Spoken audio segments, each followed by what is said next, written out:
जय जगन्नाथ फ्रेंड्स मु मितुल एक सुंदर सकाल को आपको स्वागत करुच्ची। कहले आज कौन रेसिपी बनूची? ठीक गेस कर ब्रेकफास्ट आउ कौन बन आलू पराठा ठो यमी ना। अच्छा तो आलू को देखले तो अबे हमें बॉईल करदेलु देन ऑनियन को स्लाइस स्लाइस काटिदेबा। ठीक अच्छे फिर कौन करवा ना टमाटो काटी नवा स्लाइस स्लाइस कर स्टफिंग प्रिपरेशन करनवा। देन आटा गुंदी नवा आटा गुंदिया फर्स्ट सॉल्ट देदेबा।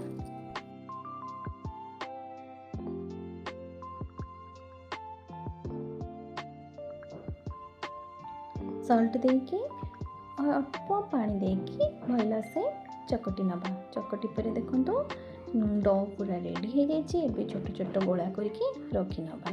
ठीक अच्छे एबे हमें तापाई स्टफिंग पाई रेडी कर नवा। पियाज तेल पकई पियाज को फ्राए कर नवा। देन लुण हल्दी देकी टमाटो पकईकी भल कर कषिया पर आलू सीझा को देदेबा। आलू सीझा देलापर एपट सेपट कर भाजीदेबा। भल कि स्टफिंग देखो पूरा रेडी हो जाए। स्टफिंग गुड़ाक रेडी है गोटे प्लेट को आम भल नहीं नवा।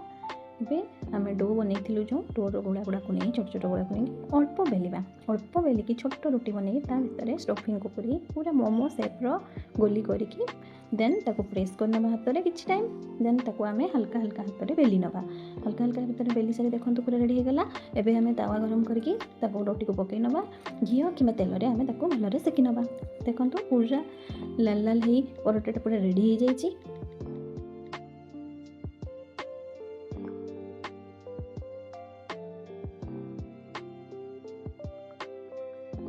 ये परोटा पूरा रेडी आउ आनी डुगु बिस्किट पैकेट देखी 0% मैदा। यहाँ डुगुर बहुत ही पसंद आपण मैंने भी ट्राए करेंगे मिल्क बिस्किट। ठीक अच्छे एबे मोर प्लेटिंग पूरा रेडी ब्रेकफास्ट ब्रेकफास्ट प्लेटिंग किसी एमती थी छेनापोड़ सहित आलू परोटा। आपण मैंने भी थे ट्राए करूँ बहुत ही भल लगे। अच्छा मु पूरा रेडी है ऑफिस पाई जल्दी जल्दी पूरा ऑफिस बाहरी पड़ली।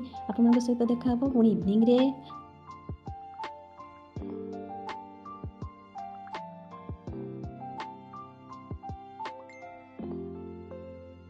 इवनिंग रे ऑफिस फेरला हैंड वाश टे करनेली क्लीन अप हो बसीगली मोर चाह कटी डुगु सहित किसी टिफिन स्नैक्स एमती तापर मु रेडी हो खायापी बसीगली डिनर माँ करते एमती माछ भजा तापर कौन टिके बैडमिंटन ठोठा बाड़े दे मो ब्लॉग टी एंड पुणी देखा मोर नेक्स्ट ब्लॉग रे। बाय बाय शुभरात्रि।